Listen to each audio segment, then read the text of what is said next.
Hello, সবাই শুনতে পাচ্ছেন? আমি জানি অমাবস্যা পড়ে গেছে, আর বলে দিই আজকে 4 দিন। আমি জানি প্রচুর ভক্ত হয়, তারা অমাবস্যা মানে না, আর ভক্তরা আসে। দেখো, একমাত্র কামরূপ কামাখ্যা যেখানে নিয়ম, সেই নিয়মই পালন হয়। কামরূপ কামাখ্যাতে মায়ের বন্ধ থাকে, মা বন্ধ থাকেন, আর অন্যান্য মন্দিরগুলো সবই খোলা আছে। বর্তমানে অনেক মন্দির খোলা আছে। আমিও সোনামায়ের মুখ কোনোদিন আজ পর্যন্ত ঢাকা দিইনি, আমি দেবও না। কৃষ্ণকালী মায়েরও মুখ খোলা আছে, কারণ মাকে আসতে দিচ্ছে গামছা দিয়ে বেঁধে রাখাটা খুব মহাপুরুষ। আমি আবার খুব মহাপণ্ডিত হয়ে গেলাম সেটা তো নয়, কারণ আমাকে সোনামা যেমন বলবে আমি তেমন চলবো। কারণ কামরূপ কামাখ্যা মায়ের মন্দির যে নিয়ম আছে সেখানেই বন্ধ থাকে, ওখানে মা বন্ধ থাকেন, কারণ আছে আপনারা সবাই জানেন। কৃষ্ণকালী মায়ের মা আমাকে যা বলেছেন আমি সেটাই করি। মা আমাকে যেমন চালায় তেমনি চলি, মা আমাকে যেমন বলায় আমি তেমনি বলি। অনেক ভক্ত একটু দাঁড়া নিয়ে এসছে, ফোনটা একটু দেখিয়ে দিয়ে একটু। প্রচুর আজকের দিনেও ভক্ত এসেছে, কারণ আমাকে সোনামা যা বলেন আমি সেটাই করি। পুজো করা, গোপালকে স্নান করানো, আমি কাউকে ভিডিও দেখিয়েছি। যার দেরি হয়ে যাবে, আমি সামান্য একটু ছোট্ট কথা বলে আমি ভিতরে যাচ্ছি। আর প্রথম হচ্ছে একটা কথাই, নাম জপ করবেন কলিযুগের কৃষ্ণকালী মা। ভালো করে দেখুন, ভালো করে আমি ভগবানের একটু কথা বলবো, আপনাদের ভালো লাগবে। একটু ফ্যানটা অফ করে দেবো, শুনতে হবে সবাই। একটু ফ্যানটা অফ করে দেবেন, শুনতে হবে সবাই। আমি জানি সবার উপকার হয়েছে, আমি জানি সবার করে আমার বাবুর পায়ের প্রবলেম ছিল, ভালো আছে। বাবু এসছে, এই তো এদিকে এসছে না, বাচ্চাটা এসে কাশর ধরে গেছে, পায়ের সমস্যা ছিল, বাবা কি হয়েছিল? হাঁটু আর এই হাঁটু জয়েন্ট হয়ে গেছিল, মায়ের নাম জপ করে দুটো হাঁটু জয়েন্ট হয়ে গিয়েছিল। কোথা থেকে আসছো মা? আমি দিল্লিতে থাকি, বাইরে থেকে এসেছি, আমার বাড়ি শালবনী। আগে এসেছিলে? শুধু নাম জপ করে যে বাবু দুটো হাঁটু জয়েন্ট হয়ে গেছে, শুধু নাম জপ। আমি জানি এখানে লাখো লাখো ভক্ত আছেন, শুধু নাম জপটা। কলিতে কৃষ্ণ কালী, কলিতে কৃষ্ণ এসছেন কালী রূপে, যিনি কৃষ্ণ তিনি কালী। সত্য যুগে ছিলেন স্বয়ং নারায়ণ, তিনি নৃসিংহ রূপে এসেছিলেন। সত্যযুগ, ত্রেতা যুগে ছিলেন রাম ছিলেন, তিনি স্বয়ং ভগবানের অবতার, তিনি রাম এসেছিলেন আমাদের মতো উদ্ধার করতে। আর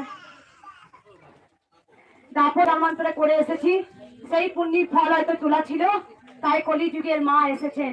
ভগবান কখনো স্বয়ং নিজে আসেন না, কারো মাধ্যম দিয়ে কিছু করেন। তাই কলিতে কৃষ্ণ কালী রূপে এসেছেন। শ্যামা, হ্যাঁ শ্যামা, তারপরে শ্যামা মানে কি? শ্যাম থেকে শ্যামা, শ্যামই তো এসেছে শ্যামা রূপে, তাই কৃষ্ণ কলিতে এসেছেন কালী রূপে। আজকে গোটা জগৎ বলে কৃষ্ণ কালী মায়ের নাম জপ করে আমার এই উপকার হয়েছে, ওই উপকার হয়েছে, সেই উপকার হয়েছে। কলিযুগ ভগবান শ্রীকৃষ্ণ পুরো বলে গিয়েছিলেন কিভাবে হবে। কলিযুগ ভগবানকে জপ করে নিতে পারবে না, আর সত্যি তাই পারছে না। শুধু অর্থের বল, ক্ষমতার বল ভগবানকে আটকে দিচ্ছে। আজও দেখো কৃষ্ণকালী মায়ের মন্দির হচ্ছে না। তাই মন্দিরটা কেন হচ্ছে না? নিশ্চয়ই মা চাইছে না এখন মন্দির হোক। মা চাইলে অবশ্যই মায়ের অনেক বড় মন্দির হবে। আমি আগেও বলেছি, মায়ের ছিটে ফোটা মন্দির হবে না, মায়ের মন্দির হবে অনেক বড়। আমি থাকবো, দেখি বলে দেবে জয় কৃষ্ণকালী মায়ের জয়। তাই ভক্তদের বারবার বলি যে মা ছিলেন, মা আছেন, মা থাকবেন। কারণ আমি অনেক অনেক অনেক কষ্ট করেছি এই মন্দিরটা করা নিয়ে, সবাই জানে, এখনো লড়ে যাচ্ছি। রাম কিন্তু সীতাকে নিয়ে আসতে পারতেন, রাবণ যখন হরণ করেছিলেন, ইচ্ছা করেই আনেননি। তাহলে তো রামায়ণ রচনা হতো না, তাহলে তো মহাভারত হতো না। ভগবান শ্রীকৃষ্ণ যেখানে, সেখানে মহাভারতের যুদ্ধ হচ্ছে পঞ্চ পাণ্ডবের সাথে, তাহলে তখন কি থেমে যেতে পারতো না?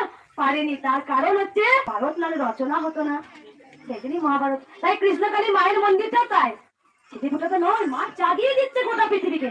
ওরে আমি এসেছি রে তোদেরকে উদ্ধার করতে, আমি আবার কলিযুগে এসেছি। সেদিনই তো মায়ের মন্দিরটা এত বাধা হচ্ছে, তার কারণ মা দেখিয়ে দিচ্ছে তোরা যা অন্যায় করবি কর, যা পাপ করবি কর, পাপের গড়া যখন পূর্ণ হয়ে যাবে তখন ভগবান শ্রীকৃষ্ণ ঠিক তার শাস্তি দেবেন। তাই দেখো একটা নিরীহ অবলা, আমরা স্বামী স্ত্রী দুজনা সারাদিন পরিশ্রম করে স্ট্রাগল করে একটা মন্দিরটা আমরা দাঁড় করাতে পারি না। যেখানেই কৃষ্ণকালী মা যাচ্ছে সেখানেই বার কর ওকে ঝাঁকাতে দিয়ে, বার কর, বার করে দে। কি না দুটো টাকার জন্য, হাই রে হাই রে, টাকাটা তোর কি সাথে যাবে রে? তোর সাথে যাবে, তোর সাথে পুণ্যিতে যাবে, তুই কেমন পুণ্যি করবি? আরে যে যেমন কর্ম করবে তাকে পাপের ফল ভোগ করতেই হবে। পাপ কর্ম করলে পাপের ফল ভোগ করতে হবে, পুণ্যি করলে পুণ্যির ফল ভোগ করতেই হবে। তাই আমি জানি কৃষ্ণকালী মায়ের মন্দির টপ করে তো হবে না, অনেক বাধা আসবে, ঝড় আসবে, তবেই হবে। তবে আমার খুব জেদ, আমার খুব লড়াই।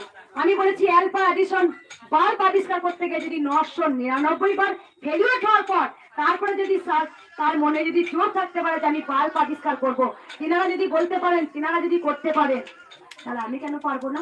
আমিও তো বলেছি 999 বার দরকার হলে ফেলিওর হবো, কিন্তু কৃষ্ণকালী মায়ের আমি মন্দির করবই, এটা আমার দৃঢ় প্রতিজ্ঞা।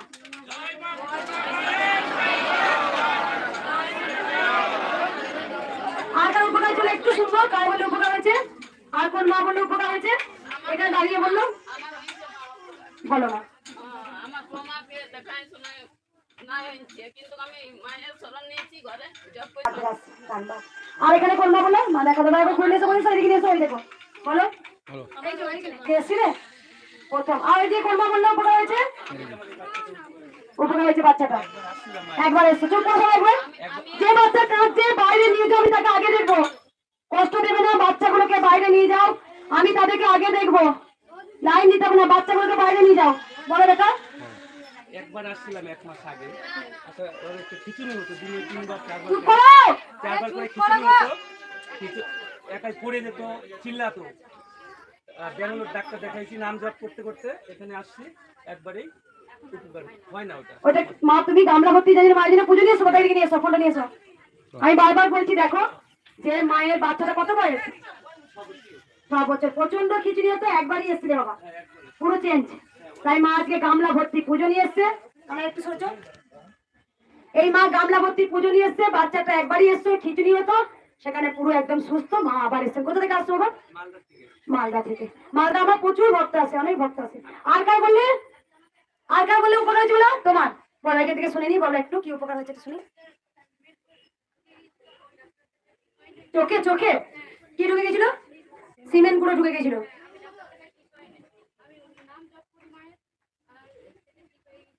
কোথা থেকে আসছো মা? রাঙাহাটি। মায়ের জন্য গোলাপ জল নিয়ে এসছো, আগে এসছিলে শুধু নাম জপ। কোথা থেকে জানলে নাম জপ করতে হবে? কে প্রচার করেছিল? কে বলেছিল আমাকে? আমার একদম বলে দি, এই যে নাম জপটা, আমি যখন মায়ের কাছে বসেছিলাম আসলে, যখন মা আমাকে বলছেন আমি এবার যাবো তোর কাছে, মা হাইট বললেন, মা নিজের নাম নিজে বললেন। আমার কিন্তু নাম দেওয়ার কথা ছিল সিদ্ধেশ্বরী, কারণ আমি সিদ্ধেশ্বরী মায়ের ভক্ত ছিলাম বাপের বাড়িতে। তা মা আমাকে বলছে আমার নাম হবে কৃষ্ণকালী। আমি বলছি কৃষ্ণকালী ছেলে ছেলে নাম, এবার নাম হয় নাকি? এই যে আমার স্বামী বলছে হয় গো, কৃষ্ণকালী নাম হয়। আমি তখন মাকে বললাম আচ্ছা মা তুমি এই কথাটা বলো তোমার, যে তোমার কি বললে পারে, কোন মন্ত্র বললে এত দুস্থ অনাথরা যারা ঘরে বসে যারা আসতে পারবে না মায়ের কাছে, তারা কিভাবে উদ্ধার পাবে? তখন মা আমাকে বলেছিলেন স্বয়ং আমার মন্ত্র হবে জয় কৃষ্ণকালী মায়ের জয়। এই মন্ত্র জপ করি কিন্তু লাখো লাখো সন্তানরা উদ্ধার হবে। মা কি আমার একা? মা হচ্ছে জগতে, হয়তো আমাকে বেছে নিয়েছে সবার মাধ্যমে, হয়তো আমাকে মা তুলে নিয়েছে, কিন্তু মা তো সবার, মা তো জগৎ জননী। কারণ তোমাদের কষ্ট হলে কার কষ্ট হয়? মায়ের কষ্ট হয়। সেই জন্য মা হচ্ছে জগৎ জননী, মা ব্রহ্মময়ী, মা কৃপাময়ী, মা দয়াময়ী। তবে তোমরাও বলবে, আমি বারবার বলি দেখো আমি কিন্তু মায়ের কোনো সেবিকা নয়, আমি কোনো মায়ের পূজাইনি নয়, আমি মায়ের মেয়ে। কারণ আমি আমার মায়ের মুখটা বেঁধে রাখতে পারবো না। আমি আমার জীবনটা মা যে গর্ভধারী তার মুখটা আমি গামছা দিয়ে পেঁচিয়ে রাখতে পারবো 4 দিন? আমি পারবো না, অক্ষম। তাতে যদি আমাকে কথা কটু কথা শুনতে হয় আমি শুনবো। আমার মাকে নাক মুখ বেঁধে রাখবো, নিঃশ্বাস বন্ধ হয়ে যাবে, তুমি তোমার সন্তানকে পারবে চেপে আসতে পিষ্টে বেঁধে রেখে দিতে পারবে না? পারবে না। তাই আমি মাকে অনুভব করি, মা আমার জীবন তো, মা আমার প্রাণ তো, আমার মায়ের কষ্ট হলে আমি মরে যাবো, সঙ্গে সঙ্গে আমি হাত পেতে করবো। বিশ্বাস করো, যদি কিছু হয়ে যায় না, আমি দাঁড়িয়ে দাঁড়িয়ে মনে হয় মরে যাবো, একদম শেষ হয়ে যাবো। কারণ মাকে যে আমি জীবন দিয়ে ভালোবাসি গো, ও আমার প্রাণ, ও আমার সব কিছু। কে বলছে মা নেই, কে বলছে ভগবান নেই, কে বলছে ভগবান খায় না, কে বলছে ভগবান কথা বলে না, কে বলছে ভগবান ঘুমায় না, ভগবান সব কিছু করে। আমাদের চামড়া চোখে দেখার ক্ষমতা নেই, আমাদের অনুভব করতে হয় যে গোবিন্দ তুমি আছো। তাই তোমার সঙ্গে সবার আমার কেন আলাদা কেন? আমি গোবিন্দকে ভালোবাসি নিঃস্বার্থ, আমার কোনো স্বার্থ নেই। আমি এখনো লড়ছি মন্দির, আমি মন্দিরে জন্য লড়ছি। আমার মায়ের অনেক বড় মন্দির হবে, কত সন্তানরা আসবে মায়ের তরে। আমি না থাকলেও মায়ের কাছে এসে নাম জপ করে তারা উপকার হবে, তারা উদ্ধার হয়ে যাবে। তাদের হাত পা ভাঙা খোড়া কোথাও গিয়ে ভালো হচ্ছে না, মা ভালো করবে দয়াময়ী। এটাই তো আমি দেখবো, মা সবাইকে দেখবো, এটাই হচ্ছে আমার মানসিকতা। তাই জন্য তো মা সমস্ত কিছু ঘষেছে মেগেছে। এমনি এমনি মা এসছে, এমনি মা চলে গেছে। যে মা ব্রহ্মময়ী, যাকে মাকে ধরা যায় না, সে মা সামান্য আমার ভক্তিতে মা আমার কাছে এসছে। তাই আমি ভক্তি দ্বারা পুজো করি। আমি সত্যি বলছি, আমি কোনো পুজো পেটে জোগাড় করো, তুমি তো কই খাও না মা। আকুল গোবিন্দকে শুধু স্বার্থের জন্য ডাকলাম, মালা পরালাম, এত এত গোবিন্দকে গহনা করে দিলাম, এত এত গোবিন্দকে খেতে দিলাম, সেটা তো গোবিন্দ ভক্তি নেয় না গো। তুমি বাড়িতে ভিজে ভাত খাও, নুন ভাত খাও, সেটাও তুমি গোবিন্দের জন্য তুলে রেখে দাও। গোবিন্দ তোমার ভক্তি নেয়। গোবিন্দ ভালো মন্দ খাবার, সোনা দানা গহনা গাছি কিচ্ছু না, গোবিন্দ ভালোবাসা নেয়। আমি জানি তোমাদের খুব কষ্ট হচ্ছে, কিন্তু আমি তো ভগবানের কথা বলবোই। তোমরা আসবে, সমস্যা বলবে, চলে যাবে, কিন্তু তোমরা জানবে না কিভাবে মন থেকে বেরোতে হয়, কষ্ট জ্বালা যন্ত্র থেকে বেরোতে হবে। বেরোনোর একমাত্র উপায় গোবিন্দকে ভালোবাসতে হবে। দেখেছো এরোপ্লেন দুর্ঘটনাটা হায়দ্রাবাদে কি হয়েছে? কি হয়েছে? কি হয়েছে এরোপ্লেনে? হায়দ্রাবাদে দুর্ঘটনা, এরোপ্লেনে কি হয়েছিল? ভগবান বুঝিয়ে দিয়েছেন, ওরে আমি আছি, গীতা পড়েনি।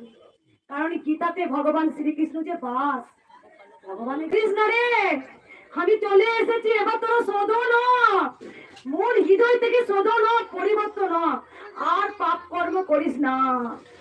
কিন্তু আমরা দেখেও তো শিখছি না, আমরা সেই একই লাইনে যাচ্ছি। আমরা ন্যায় অন্যায় বুঝতে পারছি না, দিনের পর দিন অন্যায় করছি। কেন করব? আমরা কেন গোবিন্দকে ভালোবাসবো না? আমরা কেন কানাইকে ভালোবাসবো না? এটাই এটাই তোমাদের সঙ্গে আমার আলাদা। কারণ যিনি কৃষ্ণ, তিনি কালী। আমি গোবিন্দকে ছেলে রূপে পুজো করি গো, ও আমার ছেলে। আমি বলি তো আমি মা যশোদার এমন হয়, কারণ আমার ছেলে, আমার ছেলে, আমার কানাই। আমি যাই খাই আমার কানাই জন্য তুলে রাখি।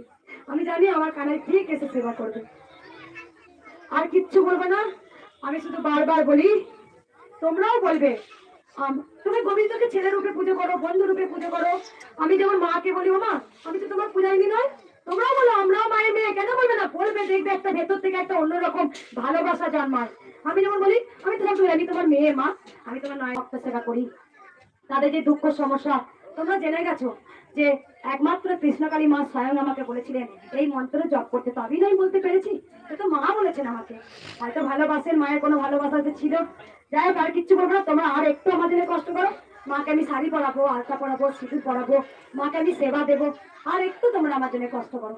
আর দুটো কথা বলবো, কেউ নিঃস্বার্থ, তোমার রোগ হয়েছে, তোমার শরীর খারাপ হয়েছে, তোমার ছেলে কথা বলতে পারছে না, বলার দরকার নেই। আমি গোবিন্দকে ভালোবাসবো, দেখবে তোমার সন্তান কখন ভালো হয়ে গেছে। কি বাবা, তোমার কথা আমি শুনেছিলাম যে তোমার ছেলের এই, একদম অতগ্রাহ্য করে দেখেছি। কারণ আমার কথা আমি বলি, আমি কারো কথা শুনি না। কেন শুনি না বলতো? তোমার কাছে একটা কথাই বলবো, হাজার সমস্যা। তাই সমস্যার সমাধান করার উপায় একমাত্র জয় কৃষ্ণ কালী মায়ের জয়। আমি কারো কথা শুনি না, বিশ্বাস করো। আমি টপ করে তিসরা থেকে দিই, যা যা যা এই তো এরকম। বাচ্চারা ভালো হলো না? বাচ্চারা, যে বাচ্চা 6 বছর বাচ্চা খিচুড়ি হতে ভালো হয়নি, কারণ মায়ের আমি কোনো ভক্তের কোনো কথা আমি শুনি না। কারণ মা অন্তর জানি, তোমার সন্তানের যে সমস্যা নিয়ে তুমি এসেছিলে মা আগে থেকেই জানে। তাই তোমার ছেলে আজকে সুস্থ। আমি কারো কথা শুনি না, শুনবো না আমি। কারণ তোমরা গোবিন্দকে ভালোবাসো, উদ্ধার করার একমাত্র গোবিন্দই আমাদের হাত ধরে টেনে তুলবেন। তিনি কৃষ্ণ, তিনি কালী, কলি যুগের কৃষ্ণ এসেছেন কালী রূপে। তাই বারবার ভক্তদের বলবো, মাকে ভালোবাসো। মা একটা জিনিস খুব পছন্দ করে, আমি জানি আমাদের দেরি হচ্ছে, কি পছন্দ করে মা? দে তোরা উলুধ্বনি, উলু দে তোরা